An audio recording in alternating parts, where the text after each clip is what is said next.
Hello, all of my singles and tag team competitors.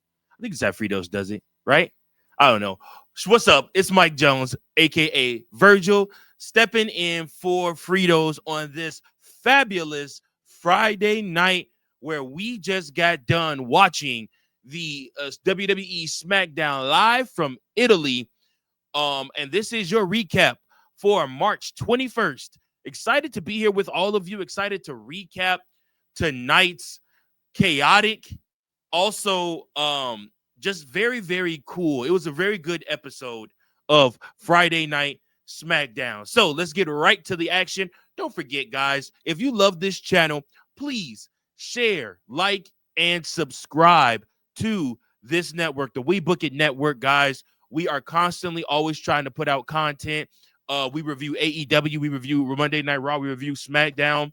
We do those live after.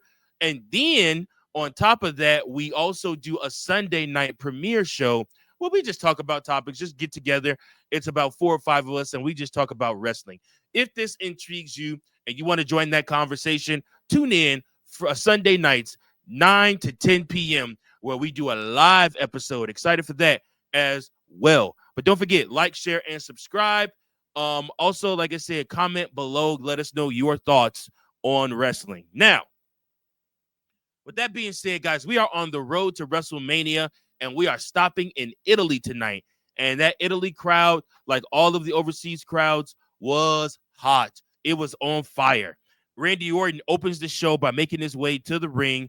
Before Randy could say anything, he's interrupted by the music of none other than Kevin Owens. That's right, y'all. We are 4 weeks away from WrestleMania, and of course, we have to get these feuds up and off the ground and get people excited about WrestleMania next month.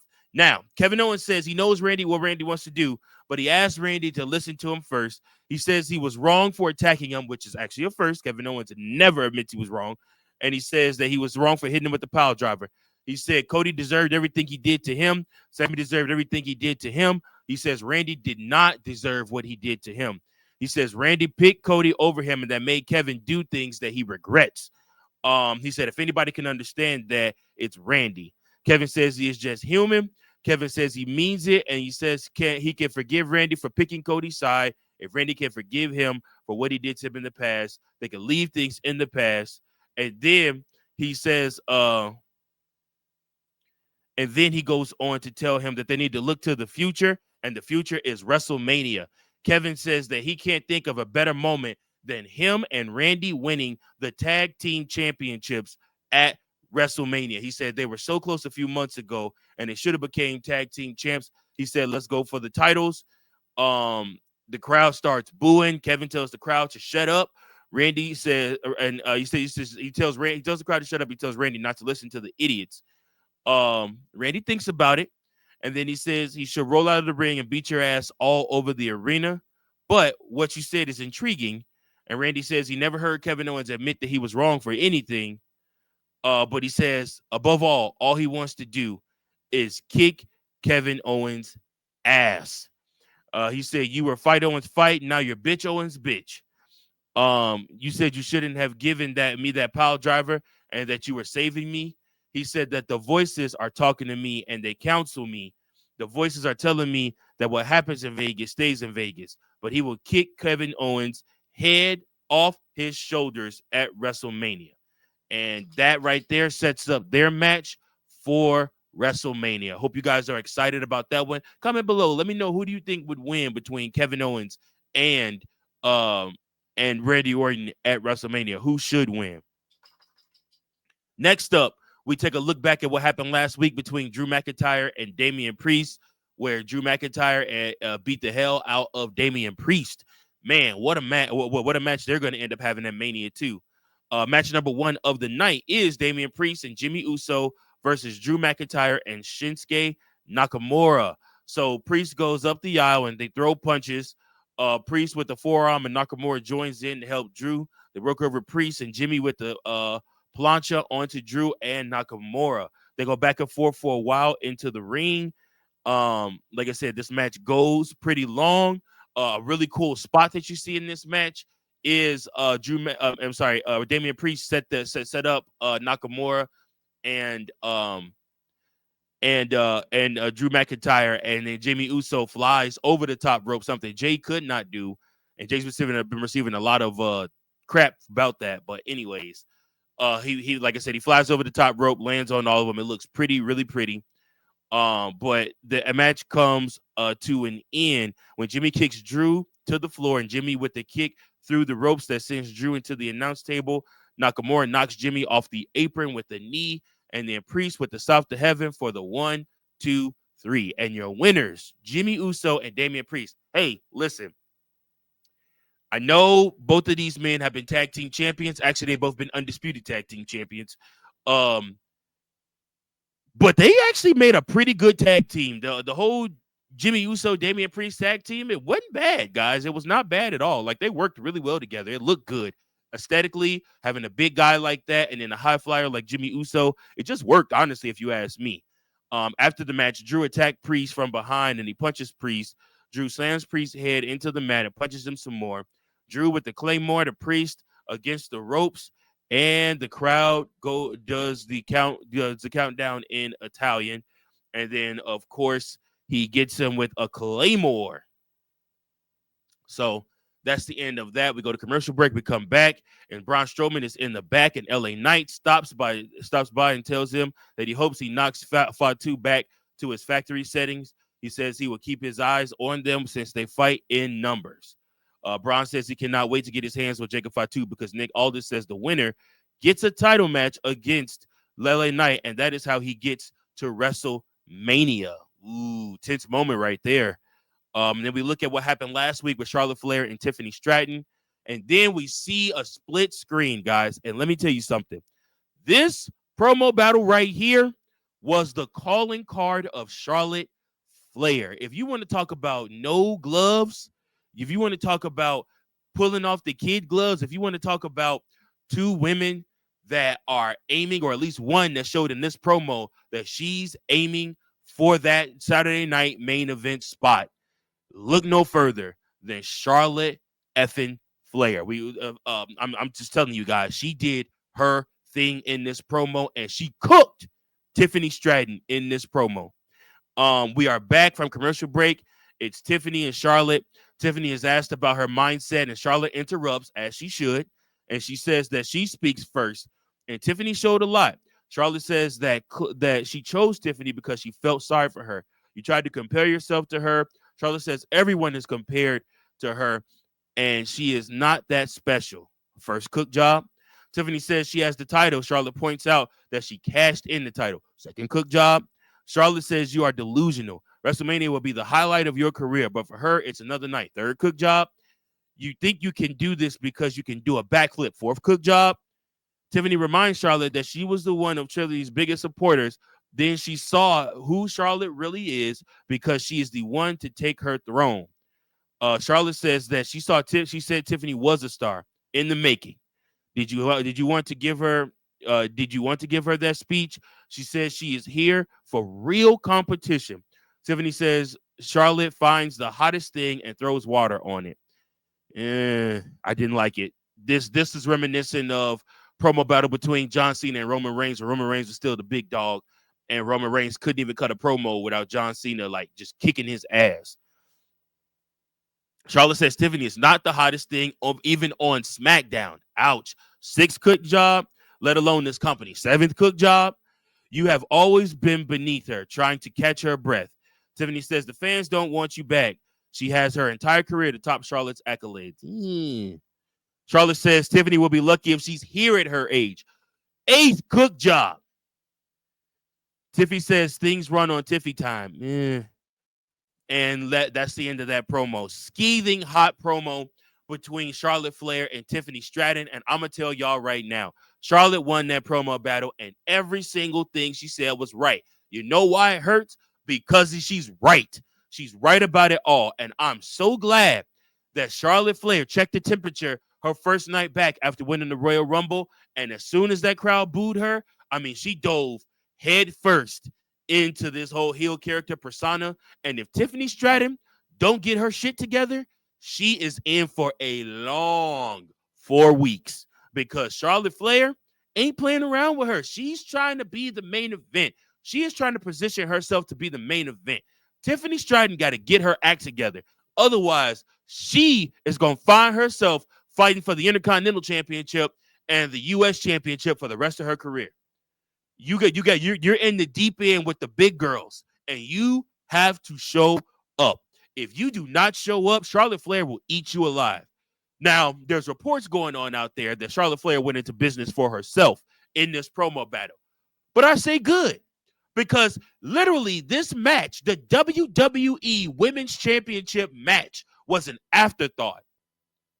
Everybody is more concerned with the Women's World Championship triple threat match that has been hot on Raw. Nobody could care less about what Tiffany and Charlotte had going on until this promo. Now I'm invested. And you know how you keep us invested? You keep us invested by having Tiffany Stratton go for the jugular next week. Another promo battle. If I'm Tiffany Stratton, I'm asking Triple H, I need 5 minutes next week. And then you go right to Paul Heyman and you talk to him and you get some advice on how to ether this woman next week and really have everybody involved in your match. You either talk to Heyman or you talk to Punk. And you either mention the fact that Charlotte Flair can't seem to keep her legs closed or seem to keep a man happy. And then after that, you mention the fact that she's more of a whore than her father. And you ether that woman. You kill her. You go for the jugular. Do not try to play it safe and be this happy baby face, because nobody cares, Tiffany. You can't call Charlotte Flair plastic because you're plastic as well. No offense. All due respect. But if you want to be taken serious as the WWE Women's Champion, you need to kill this woman in this promo battle. If you do not, you will find yourself out of the WWE title picture by Survivor Series. Just saying. The big dog had to find who he was. I mean, Tiffy time is cool and all, and the moves you do are great, and you were over in Australia last year, but now you're in the big time. Now you are the women's champion going into WrestleMania. You have to prove your worth. Otherwise, Charlotte Flair will be wearing that belt and she'll be working with somebody else next month. That's how it goes.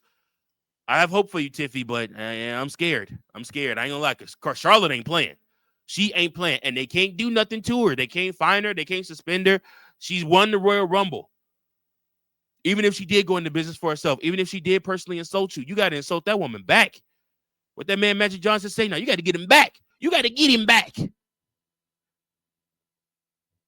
Match number 2 for the night, Jacob Fatu versus Braun Strowman in a number 1 contender match to see who will challenge next week for the United States Championship. So Braun pushes Fatu into the corner, and Braun with punches and a headbutt. Braun misses with a splash. You knew this match was just going to be hard-hitting left and right. Like I said, these two went back and forth. I love big, meaty men slapping meat, and these two definitely went at it. So Braun with the forearms to Fatu and a forearm to the chest. The shirt comes off, and he sets up for a wacky lap. Braun with a running shoulder tackle to send Fatu over the announce table. Braun with a spine buster, and then next thing you know, Tama Tonga is brought into the ring by Braun, and Braun goes for the power slam, and Solo hits Braun to cause a disqualification. Braun Strowman wins the match by disqualification. Love how you keep Jacob Fatu strong. He does not get pinned. And on top of that, he also loses his opportunity at the United States Championship. And after the match, Tama kicks Braun while Fatu yells at Solo for getting him disqualified. Braun pushes Solo down and sends Tama into the corner. Fatu hits him with a back elbow, and then L.A. Knight to the crowd going crazy. L.A. Knight's music plays, and he makes his way to the ring. He stops Tama in the aisle, and then he punches Fatu and Solo. Tama hits Knight from behind. Fatu misses a shoulder, and then Braun takes care of Solo and Tama. Braun with the forearm to Fatu, and Knight clotheslines Fatu over the top rope to the floor. And boom, there we go. So next week, it will be LA Knight versus Braun Strowman for the United States Championship. Here's the kicker. Where does Tama Tonga? I'm sorry, not Tama. Nobody cares about Tama. Where does Jacob Fatu and Solo Sikoa go from here. Well, we'll talk about that a little bit later on in the show. However, from that, we go to Kathy Kelly, who is in the ring with Liv Morgan and Raquel Rodriguez. Kathy brings up what happened last week and why they still have an issue with Jade. Liv says Jade still blamed them even if they didn't do it. Jade is probably not happy because they beat her friend Bianca to win the tag titles. She says she will finish the job tonight. Ooh. And then after that, we are back, and Fatu attacks. Fatu attacks stuff in the back while Solo tries to calm him down. Solo tells Jacob to look, it looked like, and then Fatu wants to know what it looked like. Solo says he was trying to help. Fatu wants to know who is he trying to help. He says he doesn't want their help. And he tells him, you better watch yourself. Listen, these two are brimming towards a feud. And you could see Tama Tonga between the middle of them looking all sorts of out of sorts, just not knowing what was going to happen. So watch out for that. That could be a match at WrestleMania as well. Match number 3, Piper Niven with Chelsea Green and Alba Fire versus Zelina Vega, the newly improved Zelina Vega. Vega has some words for Piper, and Piper pushes her away. Vega slaps Piper. You know the problem? Oh, also, real quick, before I go into this match, Vega, Zelina Vega, also came out with new music and whatnot, and the fans absolutely did not know who she was at all. She got no reaction, and I feel bad for her. And I'm gonna just go ahead and tell you that even though I love Piper Niven, she one of my thick mommies. This match was a piss break. Piper Niven won the match, like with the crossbody for the count of 3. Then we go to commercial break. We are back with a look at the return of John Cena to Raw and what he had to say along with Cody Rhodes' appearance. And then Randy Orton versus Kevin Owens is made official for WrestleMania. Then Kathy Kelly asked Jade about her match against Liv Morgan. Jade says Kathy knows how she feels. She says Liv wants to try her, and she will show her. After she is done with Liv, all eyes are on you, Naomi. All eyes on me, according to Tupac. This is a preview of what I'm going to do to you. And then we are back with the Smokey video with the number 4. We know that is Mr. I don't know if we're going to call him Aliester or if we're going to call him Malachi. Whatever the case, Mr. Black is on his way back. Match number 4 is Liv Morgan with Raquel Rodriguez, Big Mommy Cool versus Jade Cargill. The match starts off. These two immediately start rumbling back and forth. High spot in the match. Jade with the back elbow. She sends Liv to the mat. Follows that with the kick. Jade gets Liv on the shoulders for an F5. She gets a near fall, and Jade is set for fade for Jaded.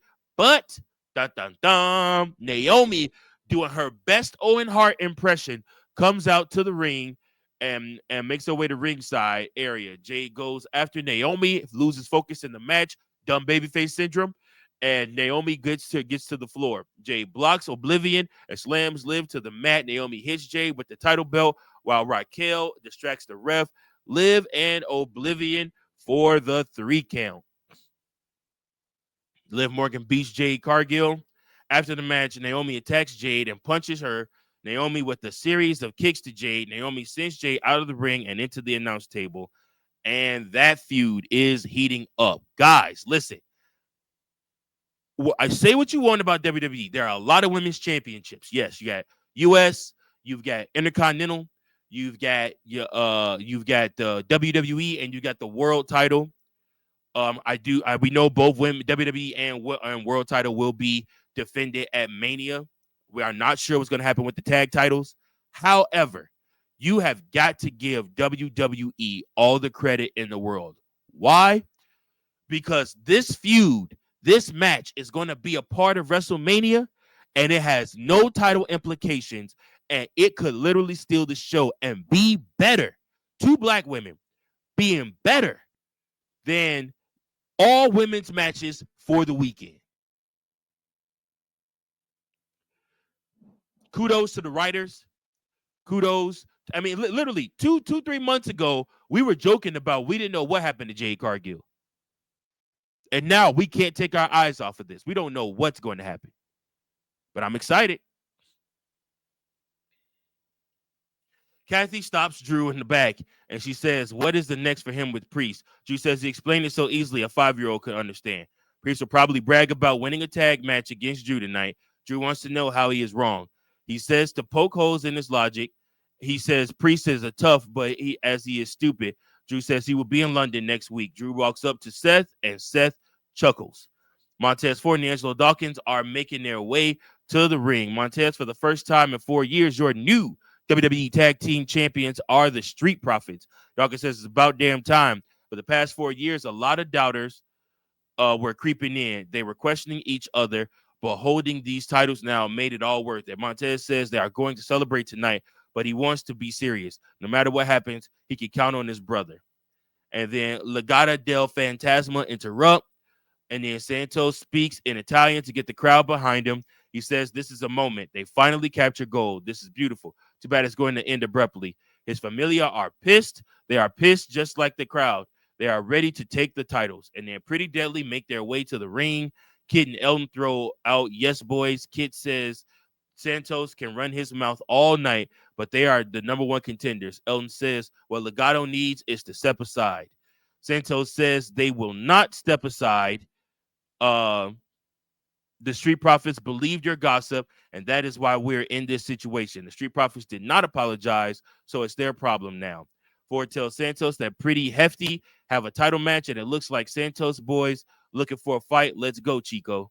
And then match number 5 is Angel Garza, Humberto Carrillo with Santos Escobar versus Angelo Dawkins and Montez Ford in a non-title match. So, clearly, we know the Street Profits were going to win that match, and they did so handedly. Like I said, it was a good match between these guys, and like I said, we enjoyed it. Excited that they won, and now it is time, guys, for the main event. The main event of the night: CM Punk, Roman Reigns, and Seth Rollins come face to face. The tribal chief comes out first, and he says that CM Punk screwed him at the Royal Rumble, and that is why last week he screwed CM Punk. And then, of course, Mr. Burn It Down himself comes to the ring, and he says that he wants to kick Roman Reigns' ass. He says this isn't about Punk. It's always been about them two. He says that he told Roman he doesn't understand what Punk what he did. He should have let Punk. He should have let Rollins finish Punk last week. So Punk, because Punk is a cancer and he's trying to get him out of WWE. To that, these two are getting ready to go to blows. They need to finish something. He said it's between them two. It's time they write another chapter in their long history rivalry. And then, of course, Cult of Nerd Personality plays, and the biggest pop of the night goes to Philip CM Punk Brooks as he comes out to the crowd singing Cult of Personality. And again, he gets the biggest pop of the night. Roman Reigns, I think, with the second biggest pop of the night. And they go back and forth in a promo battle. But CM Punk mentions the favor again. And he looks over at Paul Heyman. And Paul Heyman says, now you want to talk about the favor? And he says, no, not now. But I do want to thank you for delivering your tribal chief to me on a silver platter. And as Roman Reigns turns around and looks at Heyman like, you did what? Then comes CM Punk, and he knocks Roman Reigns over the head with the microphone. And then the fight and the brawl is on. Obviously, these two battle. Obviously, they do a couple pull-aparts. The strongest part of the night comes where, first and foremost, Seth Rollins does a dive over the top ropes onto CM Punk and to Roman Reigns, along with the security, and then he points at the WrestleMania sign. CM Punk's moment comes after he knocks out both of them. He jumps on top of the announce table and points to the WrestleMania sign. Roman Reigns' moment comes where he grabs steel steps, knocks out Punk, goes around the corner to the other side of the ring, and knocks out Seth Rollins. Then he drops those steps, and he steps on top of them, and he points once to the sky, and then he points over at WrestleMania, and then the brawl ensues even more as the SmackDown goes off the air. So it looks as though they have set the stage for WrestleMania, a triple threat match for nothing but pride. Who is the best in the world? who is the man who runs the WWE? Is it Seth Rollins? Is it CM Punk? Is it Roman Reigns? Personally, if it was me, I would say the winner gets to challenge the world heavyweight champion at Backlash. That's what I would set up. I think that's a great stipulation to put on this match. I do think that Jey Uso should lose the World Heavyweight Championship match.